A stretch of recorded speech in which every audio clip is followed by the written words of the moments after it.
Сен не үшін дайындадың сонда? Уақытың қайда кетті, қаражатың қайда, ресурсың қайда кетті? Кешім өткен 15 жыл болды ғой. Сол бір әңгімені айтып келе жатқанына. Катардың өзі мойындап жатыр қазақтар. Бірінші жылдары компания деген ол пайда көрмейді. Сұраусыз ақша келетін болған жерде ұрлық көп болады. Барлықтарыңызға сәлем. Бүгін біз өзіміздің кезекті подкастымызды бастаймыз. Бүгін бізде қонақта Әсет Рамазанов, Sigma Solutions компаниясының бас директоры. Әсет Рамазанов, сіз бүгін арнайы Атырау қаласынан Астана қаласына келіп тұрсыз. Рахмет сізге көп. Және бүгін бізде қонақта Рашид Хасенұлы, Қазсервис, мұнай сервистік компаниялар одағының төралқа төрағасы. Қош келдіңіз деп айтқым келеді сізге. Қалыңыз қалай? Жақсы. Саламатсыздар ма? Қалайсыздар? Жастарыңызбен. Рахмет. Жыл құтты болсын. Рахмет сіздерге. Енді бүгінгі тақырыптарымыз негізі өзекті тақырыптардың бірі. Бұл тақырыптың қозғамай кетсек, ол енді дұрыс емес болады деп сенеміз. Және бүгінгі тақырыптарымыз бірі, бүгінгі қазіргі заманауи өндіріс қандай болу қажет деген секілді сұрақтарды қозғағымыз келіп тұр. Мысалға, экспорт қалай болу қажет, Қазақстандағы қазіргі деңгей қалай, қандай жағдай болып жатыр бізде. Бүгінгі осы тақырыптарды талқыласақ, және одан да өзге тақырыптар талқыланатын болады. Енді подкастымызды бастамас бұрын Sigma Solutions жайлы айтып кетсек, кішкене көрермендерімізге түсінікті болсын, қандай компания? Sigma Solutions компаниясы 2011 жылы ашылған. Осы сәуірдің 14-не компаниямызға 14 жыл болады. Бұйырса келесі жылы 15 жылға бір қадам жасайын деп тұр жатырмыз, мерейтойы. Ең басында біздің компаниямыз кәдімгі жабдықтаумен айналысқан, басқа елдерден импорт жасап, сол шынды айту керек, 3 оператормен және олардың мердігерлерімен жұмыс жасап келдік. 2020 жылы біз жарыстан қорғалған қораптарды жасап бастадық, өндіріс көзін ашып. 2018 жылдың аяғында Ұлыбританияда компаниямызды ашып, сол елден басқа біздің клиенттерімізге, тапсырыс берушілерімізге солармен жұмыс жасай бастадық басқа елдерде. Сондықтан қазіргі уақытта біздер жаңағы жабдықтаумен алысамыз, электротехникалық жабдықтау, жаңағы оның ішінде кабель де бар, кабельдің лотогы да бар, басқа да электрондық тауарлар бар, және де жарыстан қорғалған қорапшаларды өзіміз шығарып жасаймыз қазір Қазақстанда. Сол екі направлениеда жұмыс жасап жатырмыз. Қазір компания қай қалада орналасқан? Біздің компаниямыз Атырау қаласында орналасқан. Ұлыбританиядағы офисіміз ол Абердин деген қаласында орналасқан. Біздің енді Атырау мұнай және газ саласының енді бір астанасы ғой. Абердинде сол Ұлыбританияның мұнай газ саласының астанасы. Сонда біз Ресейде біздің офисіміз болды, жақсы жұмыс жасадық, онымен соңғы жағдайларға байланысты офисті жауып тастауға тура келді. Рашид аға, сізге бір сұрағым, қазіргі заманауи өндіріс сіздің ойыңызша қандай болу қажет? Негізінде өте дұрыс сұрақ, өйткені қазіргі шейін біздің өндіріс жөніндегі көзқарасымыз, болмаса түсінігіміз кезіндегі кеңес өкіметінде қалып қойған үлкен гигантомания. Өндіріс ашу үшін міндетті түрде жоқ дегенде бір 5000 жаңағы гектар жер керек, жоқ дегенде бір 2000 адам жұмысшы керек, 1000-ға жоқ техника керек деген сияқты жаңағы үлкен уақыты. Жоқ, заман қазіргі таңда тек қана технология біздің жаңа күнделікті пайдаланымыздағы телефондар жөнінде ғана өзгеріп жатқан жоқ, өндірісте де үлкен өзгеріс жүріп кеткен. Бірақ осы өндірістегі өзгерісті бізде дәріптеу, болмаса кәсіпкерлерге түсіндіру жұмысы мүлде қалып қойған. Себебі өзіміздің санамызға осы тәуелсіздік алған жылдары бір ұғымды сіңдіріп алдық. Қазақстан өндіріс дамытуға қолайсыз мемлекет, өйткені шекарасы кең, халқы аз, Алматыда өнген тауар Қостанайға барғанша жаңағы оның бағасы қымбат болып кетеді. Иә. Неге мысалы орталықта бір өндіріс ашып, Қостанайда жан-жағынан, жақында 1000 километрден жинауын Астанада болмаса Қарағандыда жасауға болмайды. Оның бәрі логикаға сиятын заттар ғой. Мысалға өндірістің түр-түрін көрдік. Мен Ақтөбенің Нұртаев Кенжебек деген азаматы бар. Жаңағы ол кісі Монако королінің досы. Англияға барған кезде Лондонда маған өндірістің қандай болатынын көрсетті. Сол кезде жаңағы бір бар жоғы бір 150 квадрат жерде бір 30 шақты әйел отыр. Бәрі мынандай бір подушка жасап отыр. Мынаны білесің бе? Білмеймін. Бұл чайниктің жаңағы су 100 градус болған кезде анау толып атып жібереді ғой. Дәл сол. Осының өзі дейді, жылына маған жоқ дегенде 170 миллион жаңағы доллар таза пайда әкеледі дейді. Көрдіңіздер ме? Өндіріс деген осындай ұсақ-ұсақ. Тіпті Боингтің де бір ұсақ бөлшектерін шығарып жатыр. 2015-тен бері біздің өзі негізгі бір бағыттардың бірі, одақтың бағыттарының бірі Қазақстанның өндірісін қалыптастыру. Оның мінезі, оның түр сипаты, оның жаңағы технологиясы басқа елге ұқсамаған болса екен деп. Сондықтан терең зерттеудеміз, кездесулер көп. Мен Турцияда қазір аты есімін ұмытып қалдым, бір ақсақал бар, бүткіл өндірушілер сол кісіге 4 сұранып зорға дегенде кірдім. Қабылдамай, сосын қабылдаған кезде бізге деген өкпе ренішін айтты. Мен айттым, неге осыншама қабылдамадыңыз, оған себеп не болды деген кезде, сіздер өндірісті жаңағыдай гигантоманиямен қабылдайсыздар, одан кейін міндетті түрде сіздерде бір өндіріс ашу үшін жоқ дегенде 100 миллион доллар ақша керек дейді. Жаңадан ғана өзі алып сатардан бастаған кәсіпкерде ондай ақша қайдан дейді. Неге сіздер қысқа қадамнан бастамайсыздар? Жаңағы 100 мың доллар, 200 мың доллар, ол табылатын ақша ғой дейді. Оны кез келген банкте де береді. Содан жаңағы бір үлкен өндірістің ұсақ деталін шығарып барып, жаңағы мысалы қазір әсеттер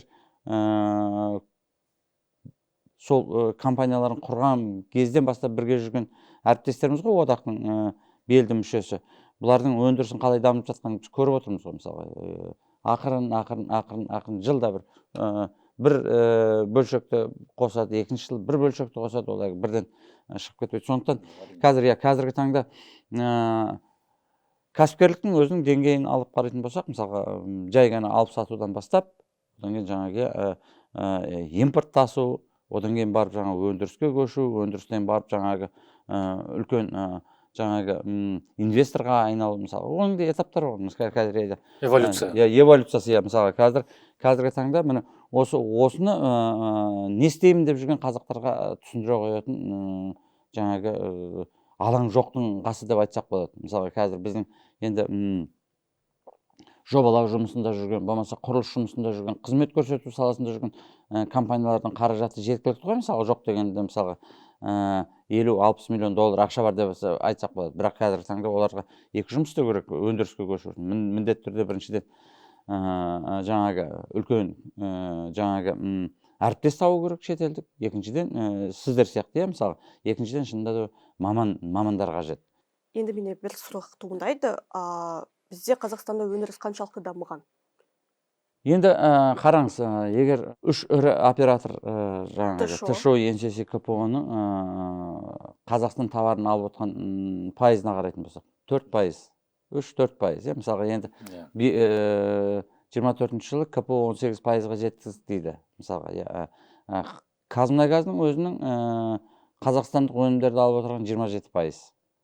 Ол енді СТКЗ-дің қаншалықты адал екенін ол жағын тағы білеміз. Енді сол СТКЗ-дің бірінші СТКЗ не екенін түсіндіріп кете аласыз ба? Ол кезінде тоже енді әртүрлі бағдарламалар мемлекет тарапынан да қабылданып жатады ғой. Өндірісті дамыту, кәсіпкерліктің деңгейін көтеру, эволюциясын қолдау.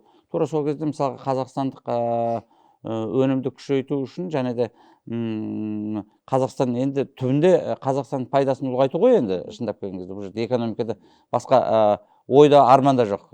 Неғұрлым пайдаңды көбірек табасың. Сол Қазақстанның өндірісін дамыту қалпында ұлттық кәсіпкерлер палатасы Атамекеннің астынан жаңағы Қазақстан өнімі деген жаңағы бренд шығарды. Кім осы жерде өндіріс ашады, соған жаңағы атамекен жаңағы не сертификат береді. Қазақстан өнімі деген. Оған енді Қазақстандағы жүріп жатқан үлкен тендерлардың бәрінде тіпті жаңағы жасыл свет болу керек еді. Бірақ дегенменен кәсіпкерлерде жаңағы айлакер ғой енді шынында кәсіпкер болу үшін кішкене айлаң артықтау болу керек, жай қарапайым. Олар алып енді жаңағы Қытайда өндіріп жаңағы өндіріс ашпай ақ мына жерде келіп құр естіке басып жатыр. Ондай өндіріс шынына келген кезде бізге пайдасынан гөрі зияны көбірек.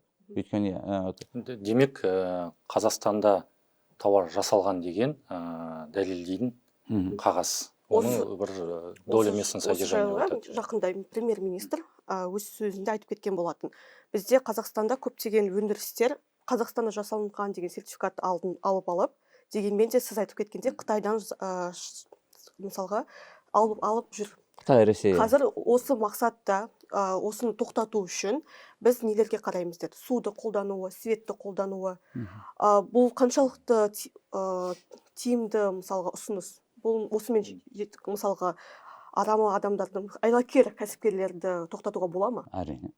Мысалға Иранның өндірісін дамытудағы пайдаланып отырған инструмент деп айтсақ болады. Мысалға өндірісті дамытар кезде мемлекетке Иран кәсіпкер келеді, өзінің шығынын түгел көрсетеді. Қай жылдан бастап, мысалы 8 жылдан кейін, 10 жылдан кейін таза пайдаға шығам десе, одан салық алмайды, бірақ жаңағы су мен светін төлегеннен көріп отырады. Бұл айдан анық, өйткені кез келген заттың өнген құны бар ғой. Онда да алдауға болады ғой. Электр энергиясын басқаша жеп, мынандай алдай жоқ қой. Мынандай алдай алмайсың ғой бәрі жаңағы, ештеңке, мысалы, не суың аққан жоқ, не тоқ қолданған жоқсың жаңағы. Енді мына жерде айтып кететін жағдай, енді қазір СТКЗ пен индустриальный сертификатты алып тастап орнына бір реестр болады деген осындай деген бір әңгімелер жүріп жатыр ғой. Онда қарау керек, себебі деген шынын айтсақ біздерде бір шамалы сборкадан бастадық қой. Жайлап сборка жасап келіп, мына жерде Қазақстаннан жасалған комплектующийлерін сатып алып, оны ары қарай жаңағыда глубина переработки деген бар ғой, енді олардың өзінің критериялары бар беретін кезде. Мысалы, интеллектуальды бір жұмысыңыз болса, немесе жаңағындай механический работа, бізде мысалы сверление бар, механический жұмысымыз бар, жаңағыдай жобалау деген сияқты дисциплинамыз бар. Соның бәрін комплексіне алып келген кезде, олар айтады, мынау Қазақстанда өндірілді деген жаңағы дәлел бере аламыз деген сияқты. Бірақ енді былай алып қарайтын болсақ, қазіргі жас өндірушілер жаңадан бастаған, олар мысалы сіз айтқандай бірінші қадамы деген бір шамалдан басталады ғой. Егер қазір деген біздің мемлекет жерде чересчур қатты кетіп қалса, оларға да мүмкін жауып қалу мүмкін жолдары да. Сондай соған негізінде мемлекет жағынан да әрине өндіріс үлкен алпауыт компанияларының арасында деген жаңағы критериялар жөнінде жүріп жатыр. Жаңағыдайда біз оны андысында қатысып көріп тұрамыз. Енді сондай бір ойымыз, бір дұрыс, бір андай шашалса басаладың деген сияқты болмаса деген бір нейде ойда жүрміз негізінде. Себебі жаңадан бастап келе жатырған өндіріс басындағы жігіттерге басында қиын болуы мүмкін.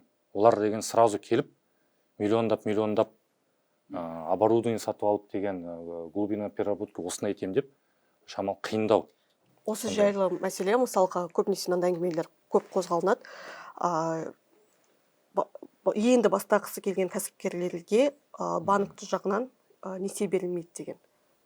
Несие. Енді біздің одақтың тағы да бір үлкен алдына қойған мақсаты мен жұмысының бірі кәсіпкерлерді жеңіл ақшамен қамтамасыз ету. Бізде енді мемлекет тұрғысында әртүрлі қаржы институттары көп қой. Бірақ біріншіден ол қаржы институттарын кәсіпкерлер біле бермейді. Енді қазір құлағымыз естіп жатыр ғой, енді бір жаңағы ауыл шаруашылық министрлігінің төңірегінде 19-ға жоқ қаржы институттары бар екен. Онаға жай крестьяндар пайдалана алады, жаңағы мал өндіруші де. Енді өндіріс бойынша да бар шығар, бірақ олардың көбі біріншіден жария бермей жатыр. Екіншіден, бұл қаржы институттары алдыдағы банкінің ақша беру моделін өзіне кіргізе салды. Енді ол мемлекеттік қаржы институты болғаннан кейін, мемлекеттік өндірісті қолдағаннан кейін, оның біріншіден банкілерге міндетті түрде ол біріншіден бәсекес болу керек. Ал бәсеке неден басталады? Ол жаңағы өзінің қаржы беріп отырған тәртібінің жеңілдігінен басталады ғой. Мысалы, біздің қазіргі өндірістердің, шетелдік өндірістерден, мысалы, әсеттер сияқты азаматтардың шетелдік өндірістерден ұтылып атқан осы өндірісті ашар кездегі алған несиенің құнынан ұтылып атыр ғой. Өйткені неге Англиядан жаңағы партнер іздеп, жаңағы бағана менде өндіріс ашар кезде ең бірінші жақсы әріптес табу керек, серіктес табу керек деп отырған. Өйткені сол серіктес арқылы біз Европаның, Американың, Қытайдың тіпті жаңағы жеңіл ақшасына қол жеткіземіз. Өйткені олардың жаңағы пайызы 3-4%-дан аспайды. Ал енді бізде өндіріс ашу үшін мына 30% төлейсің. Сондықтан ол қаржыландыру жұмысы бізде тіптен жұмыс істеп жатқан жоқ. Және де бұнымен айналысып жатқан адамдар жоқ. Себебі тіпті осы біздің үш айтып отырған ірі операторымыз ТШО, НСС, КП тіпті берге дейін біздің Қазақстан банкілерін мойындамай келді. Біздің Қазақстан банкілерінің берген кепілдігін мойындамай келді. Олар бізге айтатын, енді әсет жақсы білесің ғой енді. Солардың американский ана банкінің кепілдігін әкелді, американский біздің ал енді біздің өзі Центр кредиттен, болмаса Каспий банктен кепілдік аламай жүрген кәсіпкерге американ қай банк кепілдік береді. Сондықтан бұл жерде шынында да өндіріс дамытпас бұрын, шынында да өндіріс дами алатын алаң дайындау керек. Оның жаңағы ресурстарын түгел реттеу керек. Ең бірінші ол қаржы ресурсы, екінші ол маман ресурсы, үшінші сұраныс ресурсы. Бұндай жағдай не үшін орын алып тұр? Мысалға, неге енді қараңыздар, біз егемендік алғанменен, саяси түрде егемендік алғанменен, экономикалық тұрғыда егемендігіміз қалыптаса қойды деп айта алмаймын. Көбіне біз Ресей мемлекетінің экономикалық моделін қайталай береміз. Өйткені қасымызда тұрғаннан кейін, жаңағы жақын болғаннан кейін, тіпті шетелдік көп дүниелер Ресей арқылы келетін бізге. Ол бірдей тікелей Қазақстанға келмейтін, бірінші Ресейге келетін. Логистика жағынан ыңғайлы болды. Одан кейін жаңағы Ресейдің делдалдары ананы алады, жаңағы, одан кейін бізге жібереді, жаңағы. Сонымен ортақ кеңес өкіметінің құрамында болған республикалар бір экономикалық модельді сақтап қалды да, бұл бірақ не нарықтық емес, не жаңағы жоспарлау емес. Бір гибридный. Сол біз шығалмай жатырмыз. Шығалмай, өмірсіз.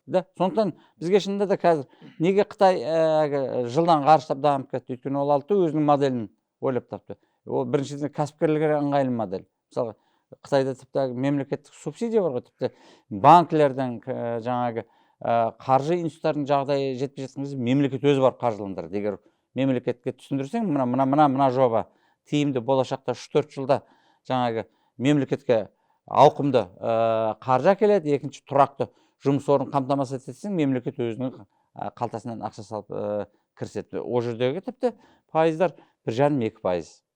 Сондықтан мемлекетке де бұл жерде жаңағы батылдық таныту керек дағы кәсіпкерлермен. Тіпті біздің қазір банкілердің көбі жай күнделікті тұтынысқа ғана қаржыландырып отыр ғой. Үлкен өндірісте мысалы, қанша банкіні тоздырдыңыз, Әсеке айтыңызшы Қазақстанда? Осы жерде енді қосып кететін әңгіме, сөзіңіздің енді шындығы бар.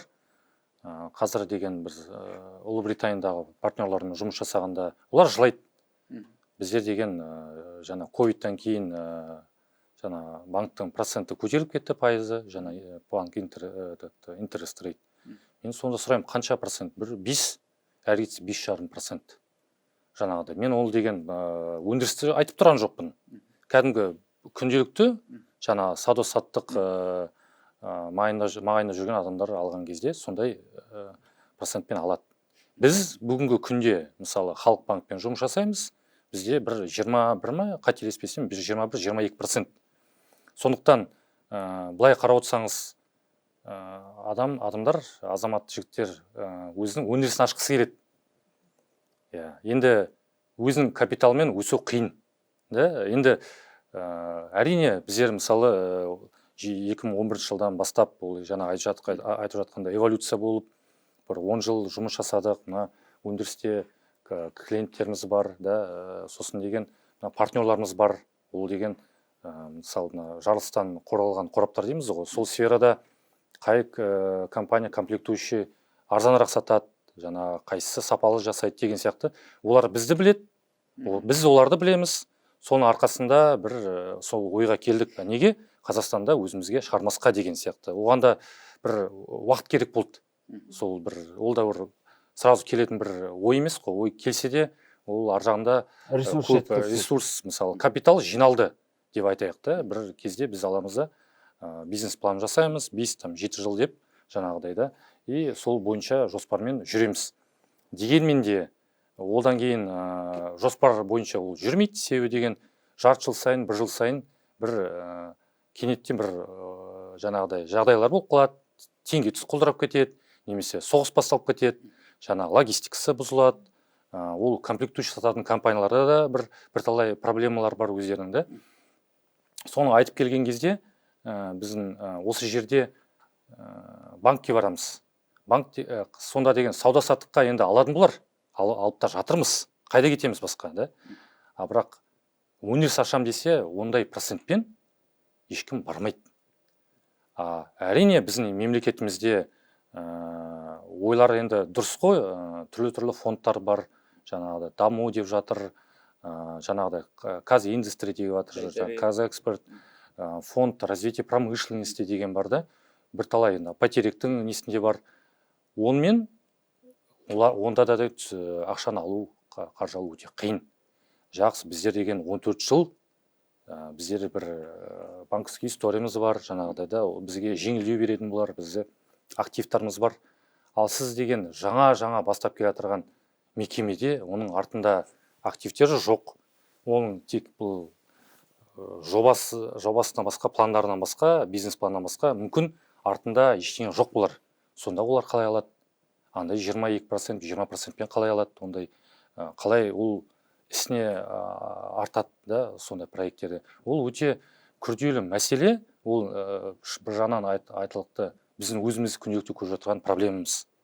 Мысалы, шынды айтып кетейік, осы жерде Казиндустрия деген бізде мекеме бар. Біз қазір ол мекемемен соттасып жатырмыз. Сіздің сол үшін? То есть біздер келді, керемет ой жаңағыда мемлекеттің жасап жатырған. Біздер бір сертификат алдық. Бізде оның сертификаттың 10 шақты түрі бар. Бір сертификатта возмещение деген расходов деген бар. То есть сіз деген бір жерде жаңағыдай сертификат алдыңыз, осындай ақша қаражатын деген жойдыңыз. Сосын мемлекет бір 40%-ін сізге қайтарып береді. Бірақ әрине енді бәріне бере бермейді ғой, бір критериясы бар сіз деген алдыңыз, бірақ осындай мерзімнің ішінде бір KPI қояды. НДС-ін көтеру керексіз бір жылдың ішінде, адам санын көтеру керек боларса, ОСМС, тағы да басқа да бір жауапкершіліктер аласыз. Жақсы. Біздер енді есімде бір 21 жылы ковидтан кейін ғой, енді қиын жағдай болды. Сосын деген өндірісті ашып жатқасын, мына жерде КПН деген сұрақ туындайды. 15%-ке КПН көтеру керексіздер. Біз дегенді айтамыз, біз НДС-ті 7 есе көтердік. Жаңағыда айналдырған 5 миллион теңге біз үшін, мысалы, оны төлеп тастау үлкен проблема емес. Мына жерде бірақ принцип қой. Сіз деген айтасыз, көмектесіп жатырмыз өндіріске, бірақ келіп алып бізге сотқа бересіз. Біз бірталай деген басшыларына қағазбен жаңағыда шықтық, түсіндіріп жатырмыз. Енді былай енді ойлаған кезде, сіз деген өндірісті ашқан кезде ең біріншіден кем дегенде 5-7 жыл кетеді. Ол деген ақша қайтаруына. Олардың критериясы бойынша сіз уже келесі жылы көрсету керексіз. Екіншіден, мына бәрінің проблемасы тұрған КПН-де. Бізде айтамыз, бізде ол жыл деген КПН 0 болды. 0-ге 15% қосқанда қанша болады? 0 ғой. То есть ол бір 6-7 класстың математикасы. Оған мені сотқа барып деген академик математический наука алып келу керекпін бе, дәлелдеу үшін. Ол деген жоғарыда жатқан көзге көрінетін заттар ғой. Соның өзінде мысалы деген бірінші инстанция біз ешкім оны тыңдаған да жоқ, жеңілдік. Себебі мемлекетпен мына жерде соттасқасын деген енді мемлекет как там айтатын еді, бір патронға артық мемлекетте. Сондықтан мына жерде деген ойлары дұрыс, бірақ іске асырардың кезінде мына жерде средний менеджмент деп айта ма, білмеймін енді. Осында бір шамалы сұрақтар туындайды. Өте бір төлеп тастауға болатын еді. Кешірім өтем, бірақ мына жерде бізде принцип болды біздерге. Жоқ, сол ана КПН деген, сосын деген біз казиндустрия үшін деген бізде өзіміз КПН ол не? Сіз деген мысалы осы жылы пайда көрдіңіз, пайда көргеннен жаңағыда туындайтын салық. Бірақ біз енді казиндустрия 5 миллион төлеу керек біз деп өзіміздің жоспарларымызды ауыстырмаймыз ғой. То есть казиндустрия үшін өзіміздің финансовый моделімізді құрмаймыз. Бір зат ертеңде ол өндіріс деген ол тірі ағза. Бүгін станок алу керексіз. Ертең запчасть алу керексіз. Үшінші күні адамды алу керексіз. Керек. А ол деген жаңағыдай расход. Ол КПН-нан шегеріледі.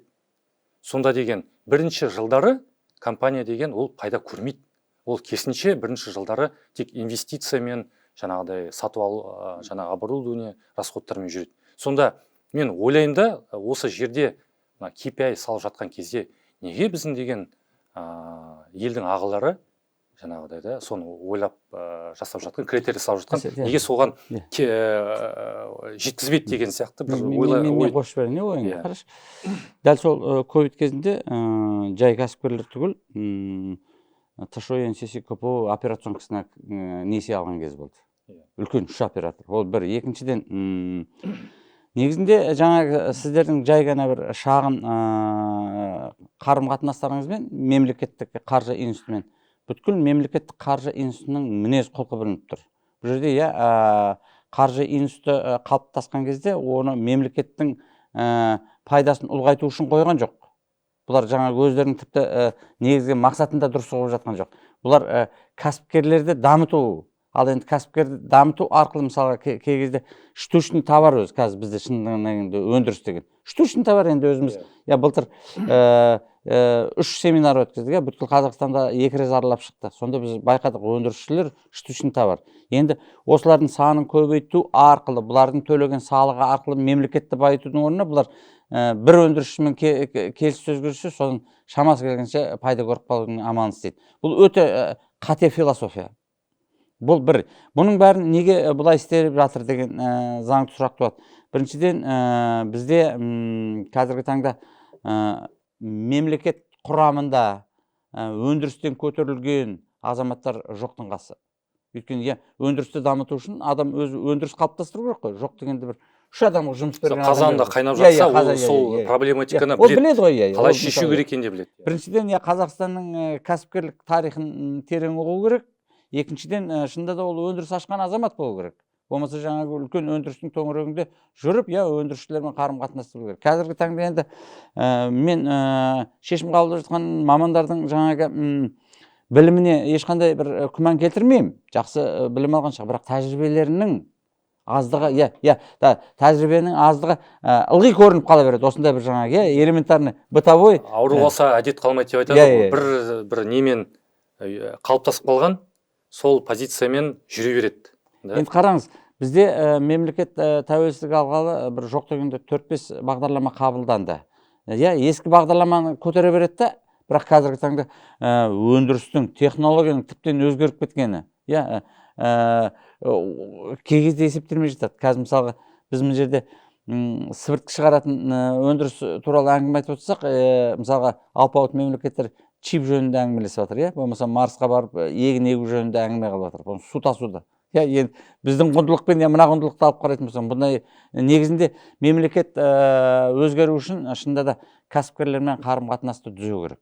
Мысалға жай қағида ғой, мысалға адами тұрғыда жақсы өмір сүргің келеді болса, Алламен қарым-қатынас жаса, тура сол сияқты мемлекетіміз бай болғысы келетін болса, мемлекетіміз экономикалық тұрғыда тәуелсіз болғысы келетін болса, шынында да кәсіпкерлермен қарым-қатынас түзеу керек. Біріншіден, бұл тұрғыда шынында да кәсіпкерлік жаңағы әңгімеміздің басына қайта оралып жатырмыз. Шынында да ақпарат, өндірісті дамыту жөніндегі ақпарат мүлде жоқтың қасы. Мемлекеттік үлкен ақпарат құралдары, өндіріс адамын дәріптеуде жұмыс жоқтың қасы. Болмаса жаңағы енді мамандар туралы енді ол басқа әңгіме ғой енді. Бірақ енді ақырындап биыл президент өндірісшілер жылы деді ме, жоқ әлде жұмыскерлер жұмысы деді. Енді Құдайға шүкір енді бірақ айтылып жатыр. Бірақ дегенменен құр сөзден гөрі осындай нақты қадамдар жасап, кез келген жаңағы қаржы институтын қалыптаспас бұрын ол қаржы институты кәсіпкерлерге арналған қаржы институты болатын болса, біріншіден кәсіпкерлерге қандай ыңғайлы қаржы институты керек, соны сұрағанда жөн шығар деп ойлаймын кейде. Тіпті жаңа кәсіпкерлер көп емес қой. Жинай сал Астанаға, бәрі ұшып келе алады. Сосын кейін отырдағы бір күн уақытыңды жоғалт. Мен тіпті жаңа өндіріс министрі болатын болсам сөйтер едім. Бүткіл Қазақстанда белгілеген кәсіпкерлер, әр қалада олай бір санаулы жігіттер ғой. Санасың, жинап алды, бір сағат. Көрдіңіз бе Рашидтағы? Мына жерде айтады ғой, целеполагание деп. Біріншіден, сонда мемлекет өзіне приоритет қою керек. Біз нені дамытамыз, кім үшін дамытамыз, қандай енді мерзім ішінде дамытамыз деген сұраққа жауап беру керек. Біз қайда бара жатырмыз? Енді бұрыннан түсінікті ғой, 2030 болды, 2000 жағында тағы жылдар болды. Көптеген өндірістерді мемлекет жағынан тырысты, бірақ енді білеміз, планшет шығарды деді, тағы басқа бірталай ақша, бөлінген ақша. Шықты бізде. Бірталай жаратылған ақша. Вертолет келесің бе? Солай ма? Енді шығып жатқан болар, тек біз білмейміз да ол жөнінде.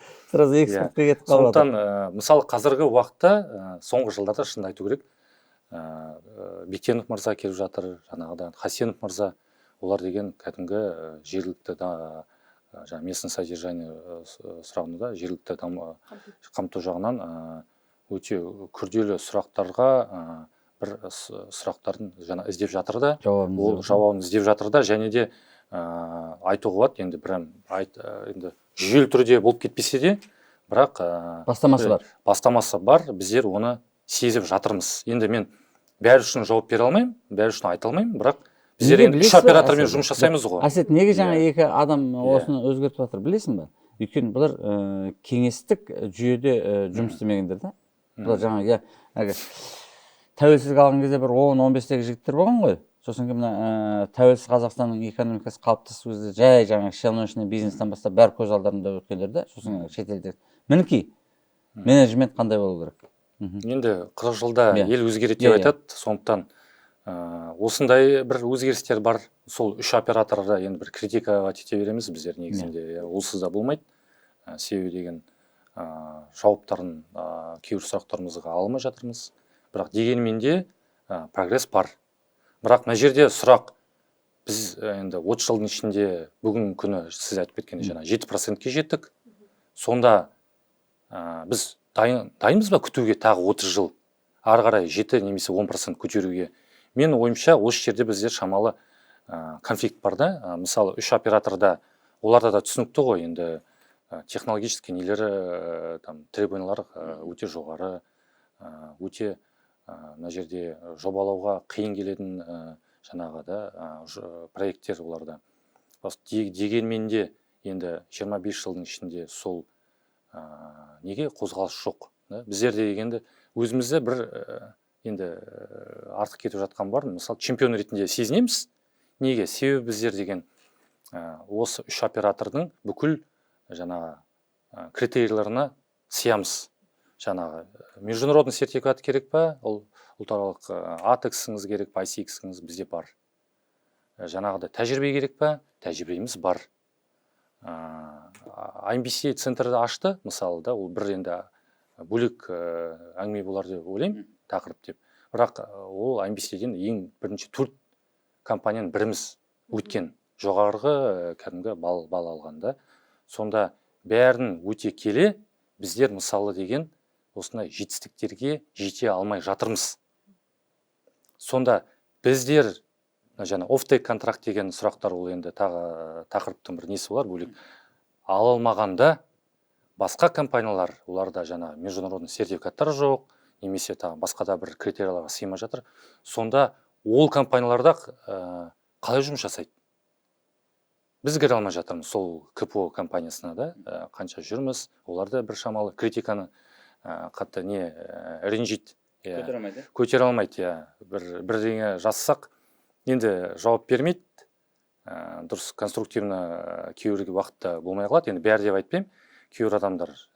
Сосын деген біздің мемлекетімізге жазсақ, жаңа министерствоға, оларда енді бір қыспалап жатқан болар. Енді олардың да несі тұр ғой, жаңағыдай жергілікті қамту жағынан көтеру. Олар да оны көріп, ойлайды, бізге ответная реакция береді, бір қағаздарын жазады, қорқытады деген сияқты қысымдық жүргізеді. Мысалы, біздер оның қасында, былай қарасаңыз, өзіміз контрактны жаңа немізді алған жаңа обязательствомызды 100% деп айтпасақ та игеруге тырысамыз да, уақытында жеткізуге товарымызды, бір алдында деген бір тіпті бір бірде 65% долю мест содержания жетпеді деп, мысалы деген, мынандай қағаз келіп бізге, КПО-дан мысалы. Онда да біз айтып мына жерге оның бәрін неге айтып жатырмын? Ниет деген бізде ғұлама сөзі бар ғой. Ол деген бәрі іс жүзіне өту үшін бірінші жағынан біздің мердігерлер болсын, жаңа операторлар болсын, және де біздің мемлекетпен осы жерде жаңағы біздің кәсіпкершілеріміз бірге біріне қарама-қарсы жүру керек. Жаңа сіз айтқандай арасында бір жақсы ашық, транспарентті түрде диалог жүру керек. Ол диалог болмағасын, мынандай бір-біріне сенімсіздік туады, сосын деген түсініспеушілік болады жаңағыдай да. И соңында біз деген lost да, то есть біздің ойлау принципіміз айтады ғой, win-win. Сен жеңдің де, мен жеңдім. Ал қазіргі уақытта біз деген нәтижесіне жете алмай жатырмыз, мемлекеттік түрде. Оларда бір өздерінің бір дәрежесіне жете алмай жатыр да. Бірақ енді өзіңіз білесіз, қанша форумда өткізіп жатырсыз, 13 мысалы да, 13-14 жылма-жыл мысалы сол операторлардың үлкен менеджменттерінің айтатын әңгімесі де сол ғой. Біздер деген жұмыстанып жатырмыз. Біз деген көтеріп жатырмыз деп. Енді кешім өткен 15 жыл болды ғой. Сол бір әңгімені айтып келе жатқанына, бірақ қазіргі уақытта шынымды айтсақ, тіпті деген жоқ деп айту болады. Местный жаңағы жергілікті өнеркәсіптермен ашық контракт, ұзақ мерзімді контракт болу. Ол жоқтың қасы. Мысалы мен КПО-ны айтып отырмын да. Бізде енді себебі деген ТШО-мен өзіңіз білесіздер, ана жыл деген контракт қол қойдық, бірінші енді қазақстандық компания деп айтуға. Онда да ешкім сенбеді ғой негізінде. Онда да қазір біз жұмыс жасап жатырмыз. Онда да сынның астында жатырмыз да. Енді осының алдында тек ағылшын компаниялар жұмыс жасап келді, 3 ағылшын компаниясы. Енді мына жерде қазақтар келді, қолдарынан келмейтін шығар деген түрлі мысалы әңгімелер бар. Бірақ Аллаға шүкір біздер деген көрсетіп жатырмыз. Себебі деген сол 3 оператордың арқасында соңғы 20 жылдың ішінде бізде тәжірибе жинадық. Олардың тілінде сөйлесеміз негізінде де. Институцияда да деген соңғы кезде жақсы бір прогрестерді көрсетіп жатыр тауар жағынан. Олар деген өздерінің бизнес процестерін жаңағы жаңа үрдіске байланысты ауыстыра алды. Руй біріншіден жас, екіншіден өзінің бір кәсіпкерлік ол енді таланты. Тек енді ол деген басшысына байланысты емес қой, тек ол деген, значит, ол үлкен компания, ол жүйе ғой. Үлкен ол деген білмеймін енді, ол бір мемлекет деп айтуға. Соның ішінде мен ойымша астында да бұл енді средний менеджмент специалистерінің дәрежесі, деңгейі, оларда, видимо, өзгеріс бар деген сөз ғой. Олар дайын сол өзгерістерге. Жаңа сенің ойың, сен айтып отырған әңгімеде мынандай бір не келіп отыр. Мысалы, жаңа біздің мемлекет неге ұзақ және бір ауыр шешім қабылдайды, болмаса қабылдамайды, болмаса түсінбейді деген әңгіме. Негізінде кеңес өкіметінің құлдырауына және ыдырауына үлкен әсер берген бюрократия болады. Кеңес өкіметі әйтпесе сол кездің өзінде кеңес өкіметінің сыртқы қарызы 270 триллион доллар болған. Сыртқы қарызы біз кеңес өкіметінен басқа мемлекеттердің қарызы 270 триллион сенің қарызың бар, енді ішкі пайдаң қандай? Енді үлкен экономикалық махина не себепті аяқ астынан шіріді, құрыды деген әңгіме. Бюрократия. Қазіргі таңда біз цифровизацияны өндіріске енгізу, қарым-қатынасқа енгізу арқылы не ұтып жатырмыз? Біз уақыт ұтып жатырмыз. Өйткені кәсіпкерге ең қымбат не? Ақша да емес, басқа уақыт қой. Мысалы біз кез келген затты уақыттың өлшеміне саламыз, осыда үлгереміз керек. Бірақ мемлекет мен кәсіпкердің ортасындағы жаңа түсініспеушілік неден туындап жатыр деген. Мына мемлекет асықпайды. Қағазды қоя салады. Бірақ сол қоя салған қағаздың тағдыры болмаса шешімі ана жерде тұрған 100 мың адамға әсер ететінде шатақ жоқ. Мына бізде мемлекетке шынында да жылдам шешім қабылдайтын, мысалы колл-центрлер ма, білмеймін, қабылдау керек дағы, бюрократиямен күресу керек сияқты. Себебі Оливье Лазар бар ғой, Ройдың алдында болған, еңсесінің генеральный директоры, соның Қазақстанды қатты жақсы көретін. Қатты жақсы көреді, әлі де хабарласып тұрамыз, бірақ солай ма? Иә. Ал енді бірақ бір әттеген айы бар болатын. Біздің экономикалық модельде оған ұнамайтыны ұзақ шешім қабылдау және жаңағы сол шешімді бекіту үшін жаңағы рұқсат беретін адамдардың тізімінің көптігі. Рас қой, мысалға, қазір мысалға... Ол үшін, ал бір адам қарсы болса, керден обнулиться етеді, керден бастап тура болады. Енді қара, ал енді ол кей кезде таңғаламын мен. Мысалға, жоба шешім қабылдамай қалды деп қайттан артқа кетпейді, ол жоба жылжи береді ғой мысалы. Сен ол шешімді алған кезде жоба бітіп кетті, сен не үшін дайындадың сонда? Уақытың қайда кетті, қаражатың қайда, ресурсың қайда кеттің? Сен сонымен айналысып жатқан адамға ақша төлеп жатсың ғой. Сондықтан бұл жерде шынында да мемлекетке кәсіпкерлік философия мен кәсіпкерлік жаңағы таймингті қосу керек та. Вот сол кезде біз унисонда боламыз. Қазіргі біздегі ауыр бір-біріміз түсіне алмай жатқанымыз, біріншіден шынында да осыны талқылайтын алаң қалыптастырамай жатырмыз. Мысалға әртүрлі екіншіден шынында да тәжірибесі білімі жоғары, бірақ тәжірибесі жоқтың қасындағы мамандармен тіл табыса алмай жатырмыз. Сондықтан мен айтар едім, біздің мемлекеттің жаңағы енді бір жауап іздеп отырмыз ғой, неге бізде өндірістік мемлекет қалыптаспай жатыр деген. Бірден бір ауру осы бюрократияда шығар. Өйткені шынында да ұзақ мерзімде шешім қабылдау, оның жаңағы көп адамдардан рұқсат алу, оның бар біз қаласақ та қаламасақ та жаңағы бір жемқорлыққа искусственный түрде итермелеу, мысалы, сондықтан, Бұл мәселені біз қалай тоқтата аламыз? Бюрократия, мысалға, цифровизация. Негізінде мемлекет, түсініп отырмын сұрағыңды. Мемлекеттің өзгеруінде әр азаматтың үлесі болу керек. Әр азамат өзінің позициясын осылай ашық айту керек. Әр азамат одан кейін құр айтып қана қоймай, осы позицияны іске асуына жұмыс істеу керек. Бізде енді бір активный жаңағы ойларды пысықтау алаңы енді қалыптасып жатыр да, бірақ оны іске асыру механизмдері әлі іске аспай жатыр. Мемлекет бізді естімей отырған жоқ, естіп отыр. Бірақ оған мына жүйемен жұмыс істеу ыңғайлы. Өйткені мемлекетте инициатива наказуема. Өйткені сен алдыңа бір мақсат қойып, министр ретінде мен келдім, мен айттым, 5 жылдан кейін Қазақстанда 20 завод болады. Әр заводта жоқ дегенде 1000-1500 адам жұмыс істейді. Дедім дағы, 5 жылда мен оны жасай алмасам сотталып кетемін ғой. Болмаса жаңағы бағдарлама ашылғаннан кейін, ол бағдарламаға мемлекет қаржы сұрап алатын болсам, ол қаржының ертең жауаптысы кім мен? Сондықтан мемлекетке осы бір қалыптасып қойған жүйе өзімен өзі істей берсін. Мемлекеттен ол өндіріс дамыса да, дамымаса да мемлекет қызметкерлері. Енді жаңағы әңгіме ғой, аузыңызда сөзіңіз жаңағы казиндустрияға. Біз жазамыз. Ол жерден ана жерге айтатындай, мына жігіттер деген жаңағыдай індісін төлеп жатыр, мынаны төлеп жатыр, КПН жақсы енді.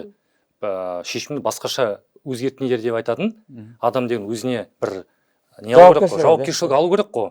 Одан қорқады. Себебі уже бір мемлекетте енді ол бір жаңа үлкен макина ғой, уже деген ертең деген оған сұрақ туындауы мүмкін деген сияқты. Сондықтан жауапкершіліктен қорқады да, уже өзінің несімен жүре берсін деп уже қойып қойған да солай позицияға. Ең жаман неге дейсің ғой, неге өзгермей жатыр? Өйткені өндіріс дамыса да, өндіріс дамымаса да, кәсіпкер пайдалы болса да, зиянды болса да, одан мемлекет қызметкерінің табысы өзгермейді. Егер мысалға қаржы институттары қалыптасты, оның КПН ғой жаңа эффективностін байланысты айлық төлейтін болса, олар жүгіреді. Ал енді қазіргі таңда оның жаңағы жұмысының құндылығын біз қалай бағалаймыз? Мемлекетте менің ойымша экономикалық секторда жұмыс істеп жатқан институттардың бәріне осындай бір өзгеріс енгізу керек. Бір. Екіншіден, шынында да таймингті кәсіпкермен бірге қою керек. Сверим часы дейді ғой жаңа, уақытты бірге өлшеміз. Мысалы, кәсіпкер өтті гиперактивный адам ғой мысалы. Қазір мында ұшып келдім деп отыр, Әсет, қазір Пекинге кетем дейді. Пекиннен ұшып келем, Англиядан достарым келеді, әріптестерім келеді, одан кейін тағы бір жерге ұшады. Бұда уақыты жоқ. Бұда жаңа отырып, жаңа мемлекет қызметкеріне жаңа бір шай ішіп, әңгіме айтып, оның шешімін күтіп отыратын.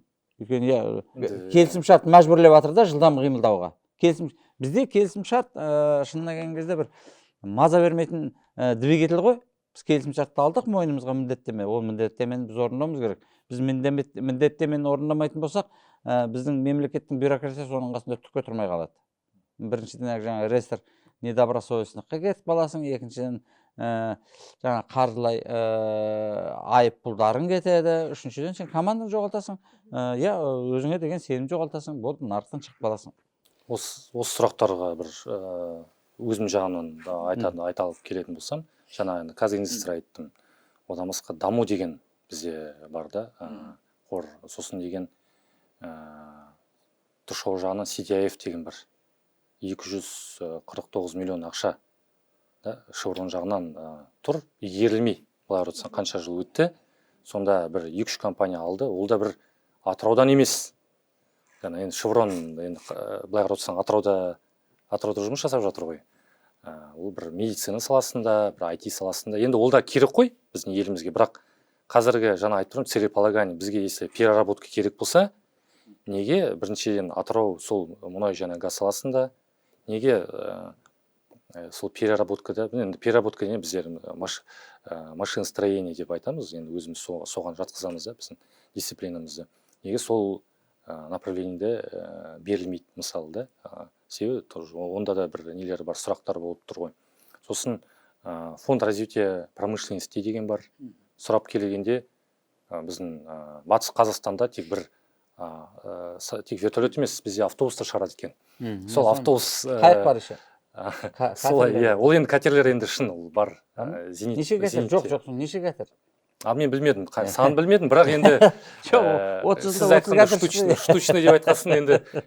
Сондықтан мен просто айтқым келгені, мына жерде деген үлкен өндіріс мемлекет дегеніміз ғой. Фонд развитияға кіру үшін, жаңағыдай ақша алу үшін дорожный карта кіру керек. Дорожный карта деген бар. 5 жылдық. Бюрократия ғой. 5 жылдық. Сонда мен дорожный карта деген бізде мемлекетте алдында бір приоритетті жаңағыдай нелер тұр ғой, мақсаттар тұр. Сосын сол іріктейді, қандай проекттер бізге керек деген сияқты. Енді біз деген бізде енді ол аймақтық дорожный карта ғой, аймақтық, біз енді бірінші деген акиматтан өтеді, сосын деген екінші несі бар, үшінші этаптары бар. Сонда енді ол да өзінің бір бюрократиясы көп қой. Енді былай енді бәріне бере бермейді ақша, енді түсінікті ол. Сондықтан біз қарап келген кезде, сонда біздің АНПЗ-ға ақша берілген, сосын KPI-ға ақша берілген. Бір енді қателесу мүмкін, бірақ енді бір 95% па 97% осы екі алпауыт компания. Былай қарап отырсаңыз, олар деген сол АНПЗ деген самұрыққа жатады. Оның фондтары, ақшалары өз-өзін деген финансировать ететін жетеді. Сіздер неге осы деген бір жағынан МСБ-ны неге жаңағыдай көтермеске деп жаңағыдай хотя бы или бөліп тастау керек еді, бір 40% жаңағы үлкен компанияларға береміз, мысалы 40% жаңағы орта компанияларға береміз, сосын кішігірім компанияға бір 30% қалдырамыз деп, пайызын қалдырамыз десе, онда да бірталай ол ақша ғой, миллиардтаған доллармен санап келген кезде, сонда бірталай өндірушілер сол жерден де ақшасын табар еді. Енді ол деген арзан ақша ғой бастап кету үшін. Ал оны алу үшін, сосын үшіншісі қателеспесем, бір тауық жұмыртқа шығаратын Атырауда бар ма? Атырауда. Енді сол ашылған жоқ енді. Каким-то образом енді өткен, ол білмеймін енді ол деген ашылды ма, ол деген завод ашылған жоқ па. То есть мен айтқым келетіні, жерде біріншіден үлкен компанияларға беріледі. Ол көп үлкен компаниялар, олар итақты жағдайлары жетеді деп айтуға болады. Олардың өздері Басқа донор да емес пе, донор ғой олар. алатын жерлері де бар олардың да керекті кезінде. Сонда мына жерде айтып кететін, енді мен ойлаймын, алдыңғы 5 жылда мүмкін өзгерістер енетін болар. Жаңағыда МСБ-ға УСИ деген бір неміз бар да, ойымыз бар. Сосын дамуға біздерде деген заявка береміз, өтінішімізді. Ол кезде ақша болмайды. Ақша күтіңдер дейді. Ол бір күні түседі, 2-3 күн ішінде жаңағыда очередьте тұрған компаниялар уже алып кетеді. Біздер деген олар ақша болады ғой деп күтіп отырмаймыз ғой. Бізде деген жаңа айтқанда өндіріс, бүгін заказ алдың, финансировать ету керек. Банкке айтасың, дамудан ақша түсті ма? Жоқ. То есть там жарты жылға дейін бару мүмкін, күтіп отырасыз мысалы. Ол деген ешкім күтіп отыра алмайды ғой.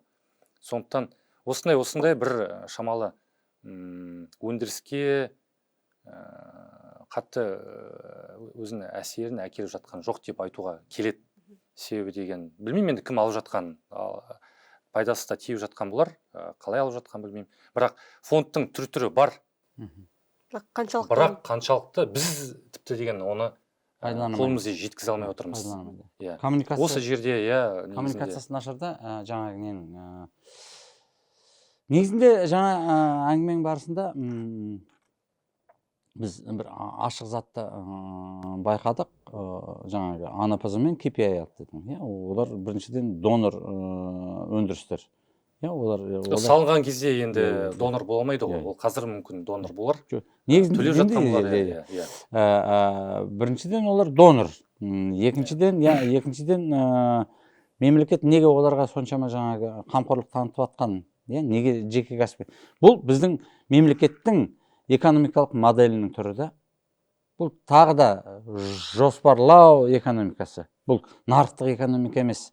Нарықтық экономика болатын болса, баяғыда АНПЗ-ны ашық нарыққа жібере салар еді. Ашық нарыққа жібере салатын болса, АНПЗ-ны, Шносты, жаңағы Павлодарский заводты, онда бұлардың ортасында біріншіден сапалыққа күрес жүреді, екіншіден арзандыққа күрес жүреді, үшіншіден бұлар жаңағы аймақтық лидерге айналу үшін жаңағы өздерінің бүткіл философиясын өзгертер еді.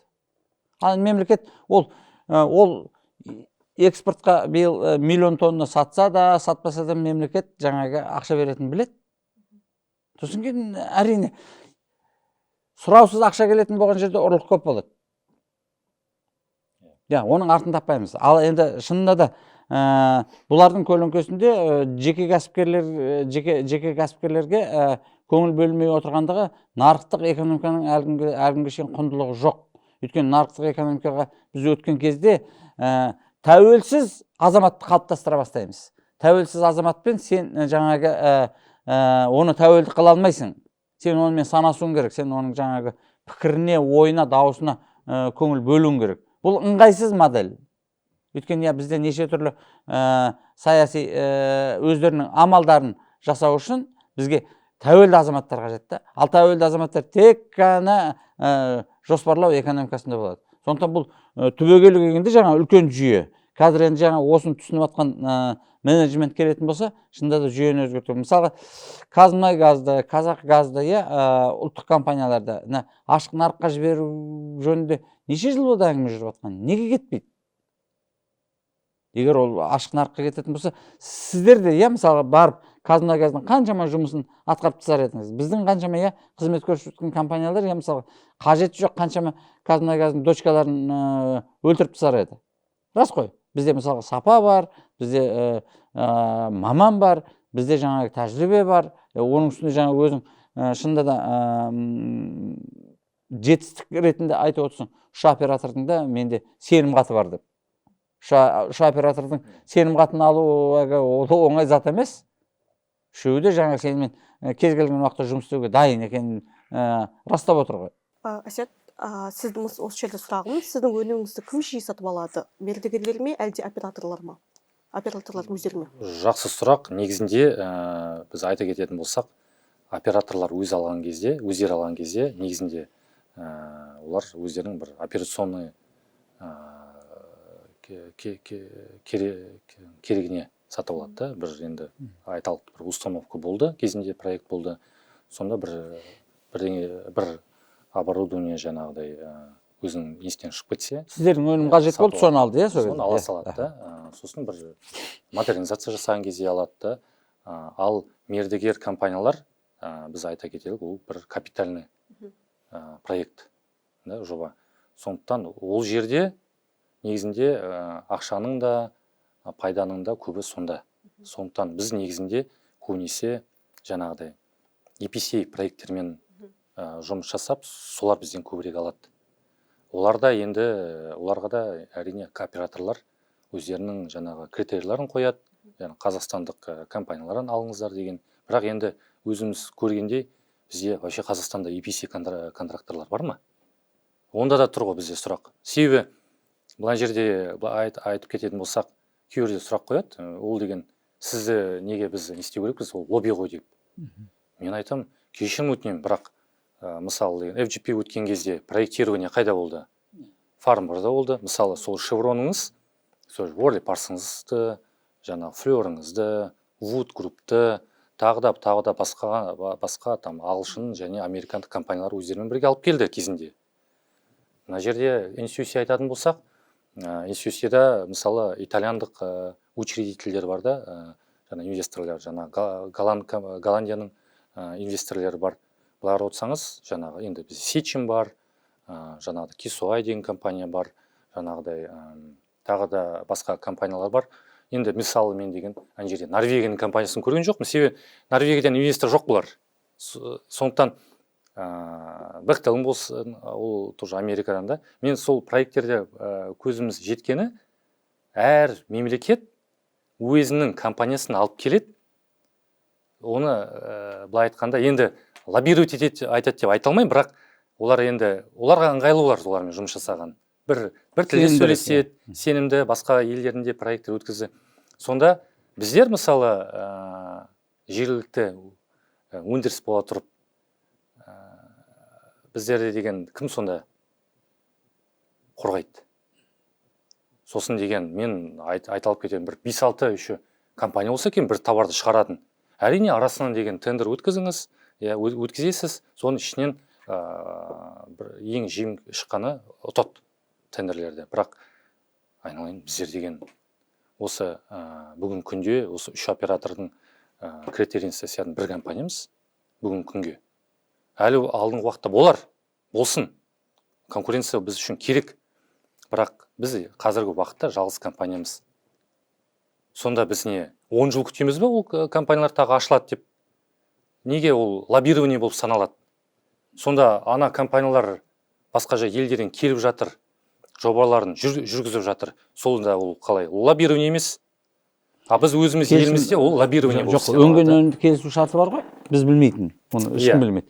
Сол өнген өнімді бөлісу келісім шартында бұлар бұл статьяны кіргізіп алған екен ғой. Енді ол не олар ВТО деп айтады, жаңағы не деп. Жоқ. Интеллектуалдық ауыр жаңағы финансовый емкі жобалар болады ғой жаңағы. Соның бәрін жаңағы өздерімен еріккен компанияларға береміз дегенде келісіп алған екен ғой. Қазір неге біз алдыға қойып отырған бір күрделі жұмыстарымыздың бір біздің ұсыныспен неше жыл қақсап Қазақстанда өтсін жобалау жұмысы, өйткені жобалау жұмысының маңызы өте зор, өйткені жобалау жұмысы процесі кезінде жұмысты істейтін компаниялар уже белгілі болады, соларға ыңғайланып жасалады деп қақсап жатырмыз ғой. Енді ол жаңа фармда жасалып жатқан жобаларда Қазақстанда Sigma Solution бар екенін қайдан біледі ол? Мысалы олар интернеттен бүйтіп қарай салады. Вот соның бір жағы бізге тиіп жатыр. Себебі деген біздерде енді біз өзімізше ойлаймыз ғой, мына сервис деген бөлек жаңа направление. Ол енді бойынша бір прогресс бар. Бір енді 80%-ке жеткен болар. Товар жағынан жаңағыдай, онда да еще бір бетон, электроэнергияның, мүмкін судың да несі болар, пайызы болар. Сонда алып келгенде, мысалы Нұрлан Жұмағұловтың аналитикасына қарайтын болсақ, бізде деген электрика жағынан бір 3%-ның айналасы, 3-4%-ның максимум. Автоматизация жөнінде 2%-ке жетпейді мысалы. Негізінде компаниялар бар. Мен айтқым потенциал бар. Сол потенциалды ашу, екі жақтан да бір жаңағыдай үрдістер керек негізінде. Мысалы біз деген осы 3 компанияның арқасында тәжірибе жинап, Англиядан компания аштық. Сол компаниядан Гонконгқа, Кореяға, экспорт, Басраға, Бразилияға, Дубайға, басқа елдерге де бастапқы сатып жатырмыз. Біздің қазақстандық товарды емес, сол жақта жүрген Англияда шығаратын товарды басқа елдерге де сатып жатырмыз. Сонда ол деген ағылшын, біздің енді 5 ағылшын жұмыс жасайды сол компаниямызда. Ол ағылшындар емес, оның бәрін операционный жұмыс жасайтын. Мына жерде біздің қара домалақ балдарымыз, қыздарымыз осы жерден отырып, интернет бар, тәжірибе, тушилка по институтымен бар. Сол компанияларға сатып жатыр, осынан отырып. Әрине біздің ағылшын әріптестеріміз презентацияға барады. Мен айтамын ғой, постоянно с правильным разрезом глаз, с правильным цветом лица деп жаңағыдай күшті презентацияны жасап, біз ағылшын компаниямыз, бірақ жаңағыдай филиалымыз Қазақстанда деген сияқты соған келтіріп жұмыс жасайды. Ол, в принципе, клиенттеріміз, тапсырыс берушілеріміз, олар бәрі деген біздің жаңағы сервисімізбен өте жаңағыдай қуанып жатыр. Кезінде Ямал СПГ-ге де поставка жасағымыз, онда да деген былай ауыздарын ашып қалды. Қалай ол қазақстандық компаниялар олай ойлаған сияқты, біз бір шамалы елдің шетіндеміз, бізде деген ондай не жоқ. Біз айтамыз, мына жерде деген осындай компаниялар бар. Олардың мынандай жоғары стандарттары бар. Біз солармен жұмыс жасап, үйреніп, жаңағыдай сіздерге өзіміздің жаңағы немізді көрсетіп жатырмыз. Дәрежемізді. Ковид кезінде біз Ресейге 15 мыңнан астам жұмысшы жібердік қой. Сол кезде практически Ресейдің қызмет көрсету нарығын құлаттық деп айтсақ болады. Өйткені біздің жұмысшылар барған кезде біріншіден білімі, екіншіден тәжірибесі, үшінші тәртібі сұмдық ұнады оларға.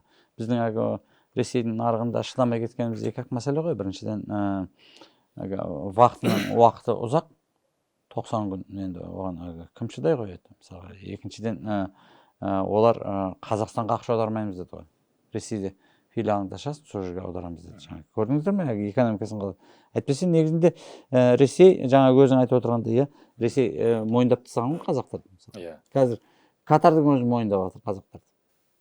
Мен жаңағы мәселе неге айтып жатырмын? Сонда қазақстандық EPC компаниялар келсе, қазақстандық жобалау компаниялар келсе, әрине біздің өндірушілерге оның пайдасы өте зор. Сіз айтқандай, ол фармбюрода отырып деген Sigma Solutions'тың мына жерде деген товар шығарыла ма, шығарылмай ма, ол деген андай неді? Сұрақта үлкен сұрақ. Ол деген ол инженер отырған дүние жүзімен жұмыс жасайды. Ана жерден үйреніп қалған бір өзінің бір производительдері бар, өндіріс нелері, брендтері бар. Соларды салады. Оған деген өзгертіп, ондай не жоқ. Уақыт жоқ. Потому что олында уақыты, онда бір шамалы копи-пейст дейді кей жерлерде жаңағыдай бұрынғы жобаны сала салады да, чуть-чуть өзгертеді де, жайлап өзінің тапсырушысына бере салады мысалы. Сондықтан мына жерде, бірақ енді бүгінгі уақытта сервис бойынша қазір дәреже жақсы, тауарлар өте ауыр бір сұрақ болып тұр. Сол үшін енді бүгін шақырғасын мен айтып жатқан жерім, жаңа тәжірибеміз бар. Уже бізде Қазақстаннан уже ағылшындарға саттық, Ұлыбританияға саттық. сосын Экспорт та бар, иә? экспорт жасадық та. Енді ол бір разовый заттар ғой. Иә. Біздер Бәрі деген енді жүйелі тәжірибе түрде ғой. жасағымыз келеді. Соған енді жетеміз деген ойдамыз. Сосын Түркменстанда Петронас деген компания проектіне тоже экспорт жасадық. Жаңағыдай басқа елдерге де жайлап біздер шығып жатырмыз. Бірақ экспортқа шығу үшін әрине бірінші ішкі нарықты жабу керек. Себебі деген мынандай бағаның деген басқа елдерге барғанда конкуренция басқа ғой. Мына жерде деген жаңағыдай пошлина жоқ, таможня жоқ деген сияқты. Ол жақтың елдерінде де экспортты өзінің елдерінде поддержка жасап жатыр, былай қарап отырсаңыз да. Сол жерде уже конкуренция басқа. Ол конкуренцияға бағаңыз жақсы болу үшін сізде деген объем болу керек та. Сонда мына жерде поставщиктеріміз бар, комплектующий сататын. Солармен мысалы жақсы баға алуға болады. Сонда баға да түседі. Мысалы біздер деген мұндағы даже Қазақстаннан алатын комплектующий, мысалы латунь алғымыз келеді, Балқашта латунь шығарады. Біз барып сұрасақ, олар айтады, минимальный партия 5 тонна дейді. Мен ол 5 тонна не істеймін? Мен қайда жіберемін? 5 тонна неше жылда? Иә. 5 тонна мен қалай етемін? Сосын ол деген бізге 2 метр, 3 метр кәдімгі не ретінде керек? Жаңа плоский. Оларда неде? Оралмалы түрде келеді. Оны деген түзету керек. Оны деген бірталай қосымша жұмыстары бар. Сонда айтқым келгені, басқа елдермен осы конкуренцияға түсу үшін біздер деген хотя бы өзіміз еліміздегі сұранысты жабу керекпіз. Соған біз қазір не істеп жатырмыз да? Жаңа сен айтып отырсың, латунды жаңағы орап дәу ретінде бірақ сатып. Монетный двор сатады, мысалы, былай қарап отырсаңыз, 90%. Тура осы жөнінде мен байып кеткен бір қазақты білем. 90-шы жылдар қант мүшекпен сататын ғой. Бір мүшек қант, оны 50 килограммда әркім ала бермейді, ақшасы жоқ қой, сорғыннан тауып жүр.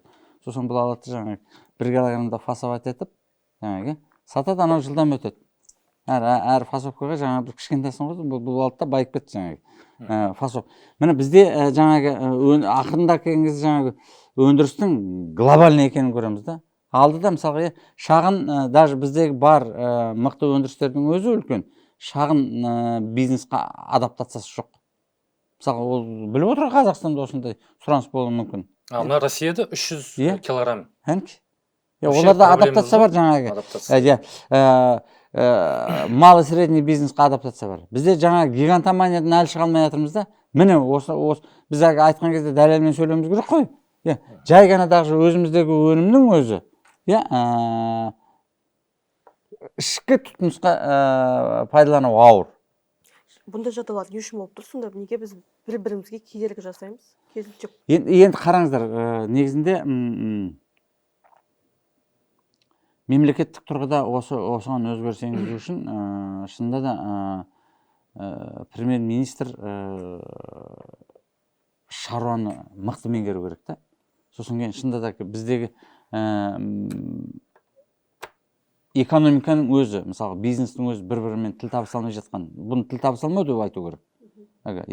Түсініспеушілік. Осының бәрін жаңағы жойып, мысалға жаңағы ұсақ бизнесті жаңағы үлкен өндірістердің, Карметтің, басқа жаңағы үлкен магнаттардың жаңағы якорный инвесторлардың деп айтайық жаңағы өнімінен пайда көріп жаңағы 1 килограммнан сатты да пайда көрді мысалға. Ол басын қатырған жоқ, алды да жаңағы упаковканы әкелді да Қытайдан пытыр 1 килограммнан сатты, 3 килограммнан, 5 килограмм қанша керек сата береді, 50 килограмм сата алмайды.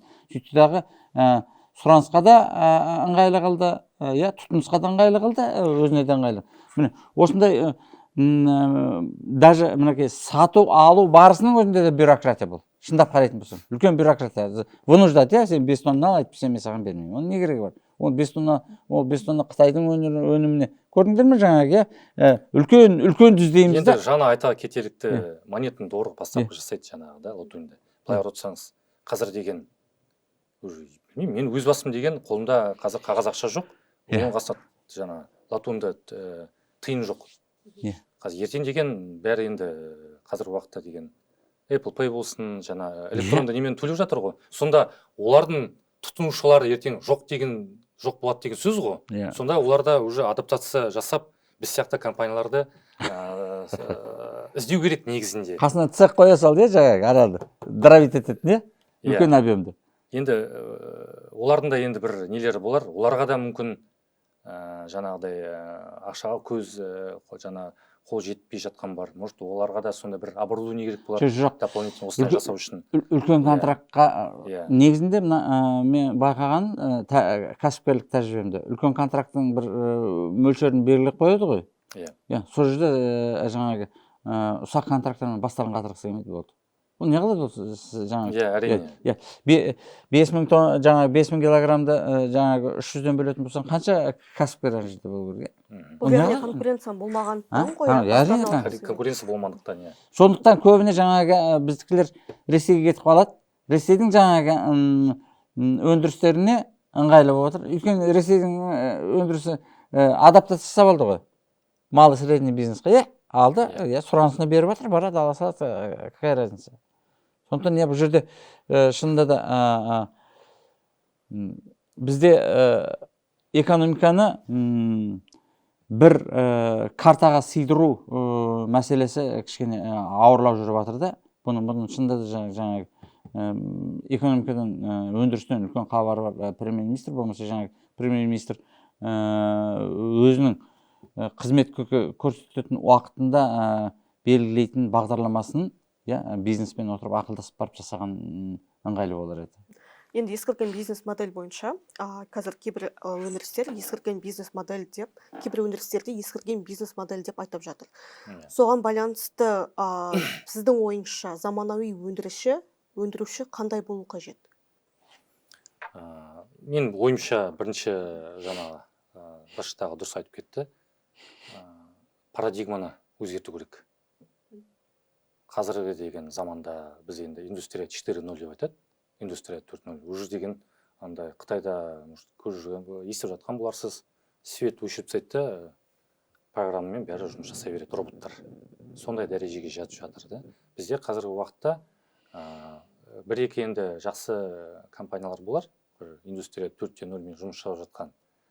Бірақ 2.0 ғой бізде. Қазір соған жете алмай жатырмыз. Ол не ол? Қандай ол модель? Енді кәдімгі станоктармен қарапайым Совет өкіметінен қалған жұмыс жасау, ол да керек. Біздер деген жаңағы сразу капитализмге, социализмге секірді, капитализм өтпейді. Соның ақырында бірталай үрдістер болды, мысалы. Осына да сол, бұл деген біздер деген индустрия 2.0 өтіп, соны жайлап, сол 4.0-ге жету керек біз. Ол эволюцияны өту керек біз негізінде. Сосын қазіргі уақытта жаңа айтып кететін түрлі енді адамдар келеді, чиновниктер келеді. Біздерде шынды айтсақ, компанияда бір енді ойлайтын болар, жаңа біз көрермендер бір Sigma Solutions-та бір 300-500 адам жұмыс жасап жатқан бар өндірісінде деп. Жоқ, сол бізде деген 400 квадратный метр 15 адам жаңағы цехта целым 40 адам жұмыс жасайды ғой, онда да жобалаушылар бар, документологтар бар, проект менеджерлер бар, басқа жаңағы бухгалтериясы бар, бірақ айналдырған 15 адам негізінде. Өндірісте. Таза, жаңағыдай, енді основной бізде не? Уклон неде сертификациясында, технологиясында, технология қол жеткізу жағынан біздің қолымыз жетті. Жаңа Ұлыбританияда енді компаниямыз бар, сол жерде біздерге жеңілірек, сол жерде компаниялармен сөйлесіп, бір неге келіп, технология алып келу өзімізге. Енді Қазақстаннан былай шыққан кезде шамалы енді ол бізді білмейді, қазақстандық компанияларды мысалды, рисктерді көреді, сондықтан мен айтқым келетіні, мына жерде деген біздер деген мысалы Қытаймен немесе Россиямен конкуренция жасай алмаймыз серийный продукцияға. Себебі ол деген ол жақта арзанырақ, себебі олардың объемдары бір бөлек. Бірақ мен енді өзім торамнан айтқан кезде ол тауарда деген жобалау болу керек. Жаңағыда бір added value деп айтады ғой. Жаңа технология қол жету керек. Жаңағыда сосын ол бір 300-400 вагон кіріп, вагон шығып жатқан компания сөйтіп ойлайды ғой, болу керек деп. Ондай обязательно емес.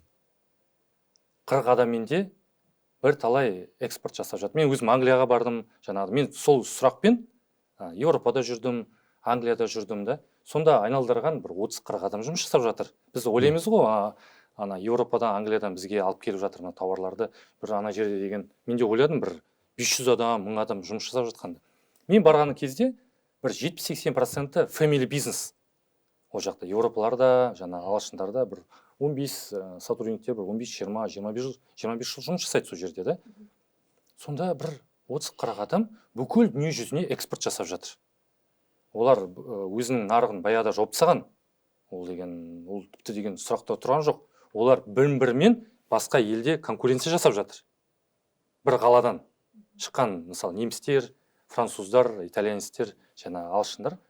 Сондықтан мен айтқым келетіні, мына жерде деген қазіргі современный не айтады, енді бәріне келмейтін бұлар. Жаңа жігер сервис деген сияқты, Атырау Нефтемаш сияқты үлкен-үлкен бізде компаниялар бар. Оларға енді бизнес модельдер сондай, он болу керек. Бірақ та қазіргі енді біз өзіміздің көріп жатқан саладан айтатын болсақ, мына жерде деген кішігірім компания, керек комплектующиялардың бәрін біз аутсорсингтен де алуға болады. Мына жерде жобалау, технология, сборка, жаңағыдай, сосын project менеджмент жақсы жұмыс жасау керек. Сондай, енді білмеймін, мен сұрағыңызға жауап бере алдым ба? Қазіргі уақытта біз соған бейімделу керек. То есть басқа елдерде МСБ ол деген прямо деген алдында, елдің алдында жүретін компаниялар жаңағыдай алға тартатын. Бізде в основном ориентир жаңа үлкен компанияларға МСБ остаточный признакпен жұмыс жасап жатыр. Бізге керісінше сол МСБ-ға көзіміз жаңа енді ағалар, ел ағалар деген соған не істеу керек деп ойлаймын. Көңіл бөлу керек деп ойлаймын. Олай болса, подкастымыздың соңына келіп қалдық. Соңғы сұрағымды қойсам, енді қанша дегенмен бізде тақырыбымыз қазіргі заманауи өндіріс қандай болу керек, енді өзінің жұмысын бастағысы келген, кәсібін бастағысы келген адамдарға, ашқысы келетін адамдарға қандай кеңес берер едіңіз? Енді осының алдында жауап беріп қойған сияқтымын. Жаңағыдай қорытындылап келген кезде бірінші тәжірибе жинау керек өзінің направлениесінде. Ол бірінші. Поработать на дядю деймін да, негізінде айтатын. Бірінші сол салада жұмыс жасап, тәжірибесі болғаннан кейін сіз деген ана жерде, қай жерде тиімді болады, қай жерде арзан болады, қай жерде партнерлар болады, соны сіз жинайсыз сол информацияны. Сосын жаңа soft skills деп айтамыз.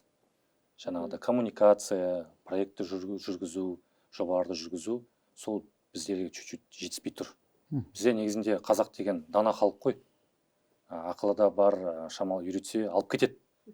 Мен басқа елдерде бұл ұжым ғой. Біздер мен таңғалады. Мен қазақ халқы дегенде мен Қазақстанда тұратын жаңағыдай бәрін айтып жатырмын.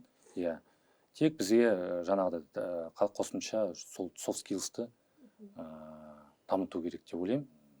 Адамдармен қарым-қатынас, сөйлесу. Қарым-қатынас, иә, проекты, кросс-культурность. Жаңа ол да өте керек зат. Қазіргі уақытта сол мен ойымша өте қатты керек сипат деп ойлаймын. Сізде қосарыңыз? Мен қосарым, әртүрлі инстаграмдағы коучтарды тыңдағанша, осындай жаңағы өндіріс құрған кәсіпті тек қана армандау емес, кәсіптің ыстығы мен суығына пісіп шыңдалған азаматтардың өмір жолын зерттеп, солардың тәжірибесін ұғып, бейімделу керек. Себебі шынында да үлкен байлық болмаса үлкен бақыт бүйтіп жаңағы бір коучтың 5 минуттық әңгімесінен қалыптаса қалмайтын дүние. Кей кезде бір адамның өмірі жетпей қалып жатады. Жаңа Әсет әңгімесінде батыс елдерінде жаңағы жанұялық бизнес туралы айтып кетті. Жанұялық бизнес дамыған деп. Мысалы, иә, бізде де Қазақстанда осы мәдениетті енгізу керек.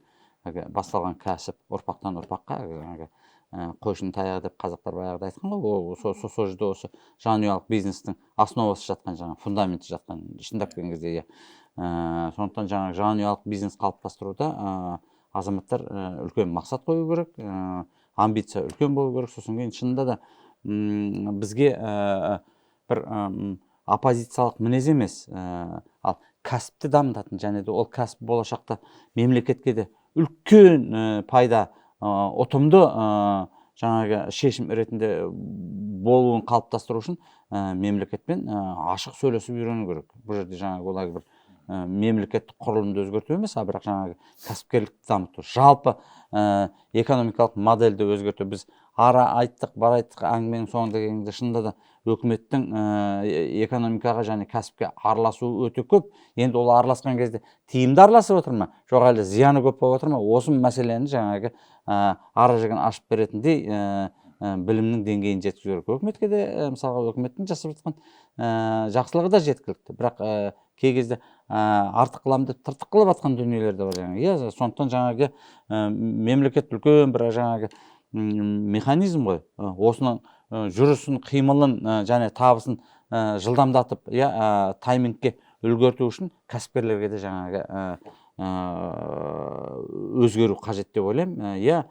Заман өзгеріп жатыр, технологиямен бірге біздің ойлау қабілетіміз өзгеріп жатыр. Енді бірінші ойлау қабілетіміз өзгеру арқылы технология өзгеріп жатыр, бірақ сонымен қатар біздің мәдениетіміз де өзгеру керек. Ол мәдениет жаңағы кәсіпкерлік мәдениет деп айтамын мен, мемлекетпен қарым қатынастың мәдениеті деп айтамын. Сосын мен шынында да жаңағы нарықпенен байланыстағы мәдениет. Сондықтан осы дүниелерге көңіл бөлетін болса, кез келген кәсіпкердің жаңағы арманы нақты іске айналады.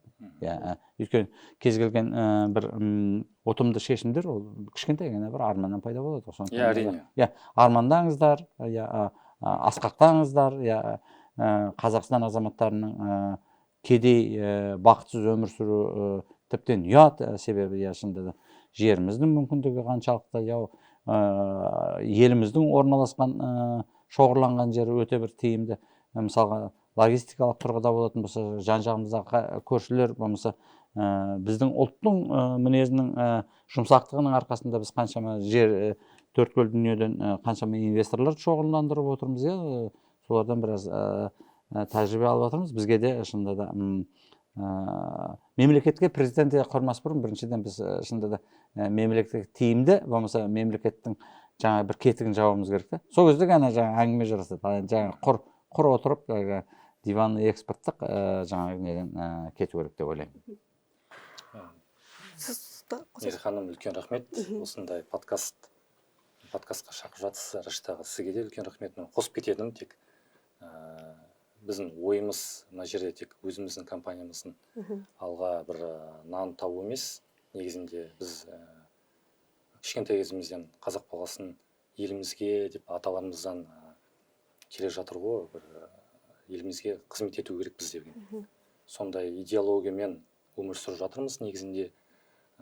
Және де бір көп адамдар ойлайды мына жерде деген бір өндіріс басын ашу үшін миллиардтап ақша құю керек деп.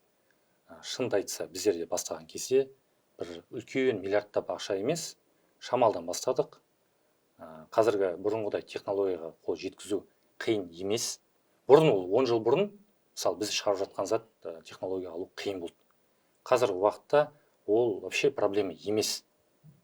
Мына жерде деген оффтейк контракттар болса, жаңағыдай деген сұраныс болса, если компанияда өзінің бір сондай бір жақсы ниетті болса, негізінде менің ойымша 3-5 жылдың ішінде 30-50 жаңағыдай 3 оператордың критериясынан кіретін компанияларды ашуға мен проблема ешқандай көріп тұрған жоқпын.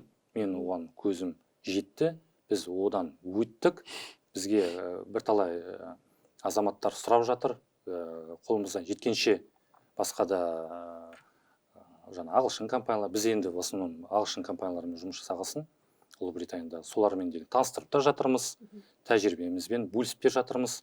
Әрқашанда өзіміздің еліміздің алдын жаңағыдай елдің көркейтеміз деп, өндіріс ашамыз деп жатқан азаматтарға өзіміздің тәжірибемізбен бөлісуге әрқашанда дайынбыз. Сіздерге үлкен рахмет. Осындай күрделі сұраққа шақырып, енді бәріне жауап беріп үлгермегенде шығармыз. Бірақ дегенмен де осы жерде бірталай сұраққа жауап берген сияқтымыз деген ойым бар. Әсет, сізге рахмет келгеніңізге. Осындай тақырыпты өте қызықты болды. Жеке басым сұрақтардың жауабыңыз. Рашид Хасенұлы, сізге рахмет. біз сіздермен, ал құрметті көрермендер, біз сіздермен қоштаспаймыз. Келесі кездескенше сау саламатта болыңыздар. Сау болыңыздар. Сау болыңыздар.